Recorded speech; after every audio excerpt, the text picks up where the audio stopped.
ఆయన ఔన్నత్యాన్ని ప్రత్యక్షపరచబడేటట్లుగా నీ జీవితాన్ని ప్రభుకు సమర్పించుకోగలిగితే, నీ గురించి ఇరుగు పొరుగు వారు చెప్పుకునేటట్లు దేవుని ఔన్నత్యమును నీ ద్వారా ప్రభు ప్రత్యక్షపరచుకోవాలని నిన్ను జ్యేష్ఠుడిగా చేసుకోబోతున్నాడు. ఆశీర్వదిస్తే ఇంటి మీద ఇల్లు కట్టి, డబ్బులు కట్టలు కట్టి, సూటు కేసులు తొక్కి పెట్టి అందరి మధ్యలో గర్వంగా కాళ్ళు రగరేసి తిరుగుతావని కాదు. జ్యేష్ఠుడిగా ఎందుకు చేసుకోవాలనుకుంటున్నాడంటే, దేవుని ఔన్నత్యం నీ ద్వారా ప్రత్యక్షపరచబడాలి. దేవుడు వీరి పక్షంగా ఉన్నాడు.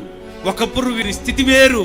పేదవారు కష్టాలు పడ్డారు, తిండికి లేక బతికారు, ఇబ్బందులు పడుతూ జీవించారు. ఇప్పుడు దేవుడు వారిని ఆశీర్వదించాడు. ఎంత ఆశీర్వదించబడినా ఏ గర్వం లేదండి. ఎంత గొప్పవారైనా ఏ అతిశయం లేదండి. ఇంత ఆశీర్వాదకరంగా ఎదుగుతున్నా ప్రతి వారిని పలకరిస్తారు ప్రేమగా. ఎంతో విధేయత, వినయం కలిగిన వారు. అలా దేవుని గుణగణాలు నీలో ప్రజలు గమనిస్తున్నప్పుడు ఆయన ఔన్నత్యం చాటి చెప్పే బిడ్డవు నువ్వు. దేవుని బిడ్డలంటే వీరు. నిన్ను గొప్ప చేయాలనుకుంటుంది ఎందుకంటే ఆయన ఔన్నత్యం ఈ రాజ్యంలో, ఈ లోకంలో నీ ద్వారా ప్రభు ప్రత్యక్షపరచాలని.